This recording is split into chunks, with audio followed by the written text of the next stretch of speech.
Hello, we're here at Bareilles Community Center with some wonderful kids behind us from Dolores Gonzalez Elementary and also Coronado Elementary. And we're here to talk about all the things we do at the city for after-school programs for our kids and summer programs too.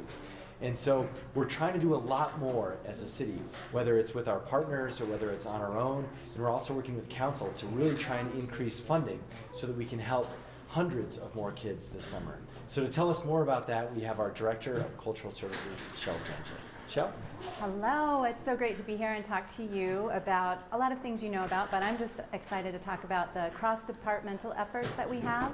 So cultural services, family services, parks and recreation, even senior services offer youth programs for young children and our teens across the city. And so this FY 2020 budget puts another $1 million into those programs and another 80,000 slots for students of all ages across the city. And it really builds on the foundation that we all set together last year, making this a priority for our city. And some of the things that will translate into for the community is a lot more access to aquatics programs. So all of our pools can be open until 8 p.m. all summer long, 7 days a week. We're going to have more programs at libraries for STEM. And there's also going to be even more opportunities in our early childhood programs. Wow, what a wonderful slate of activities for our kids. And I know overall this represents a 31% increase in what we can do for our children.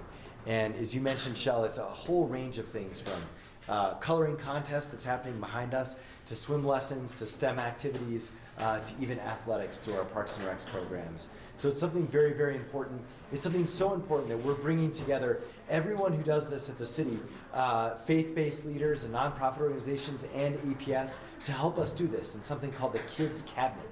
And that Kids Cabinet is now convening and it's trying to figure out a way that we can help each and every child find something extra to do after school and over the summer. And so what do we have in store next, Shel?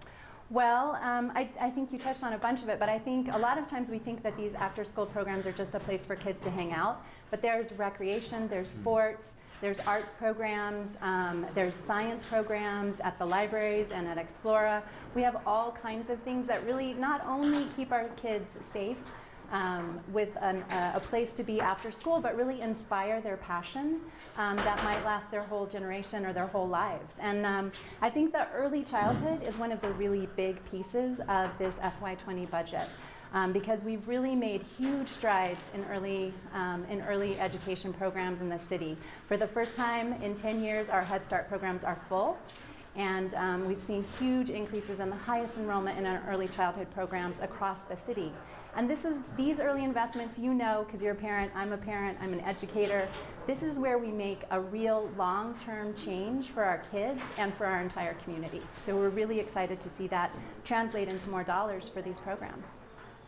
Wonderful. Well, we've got lots in store, and with council's help, if they pass this budget, we're going to be able to do everything that Shel just described. And so stay tuned for more, and feel free to engage in the process with City Council throughout May in the hearings and so forth that we'll be telling you about right here on GOV-TV. Thank you so much.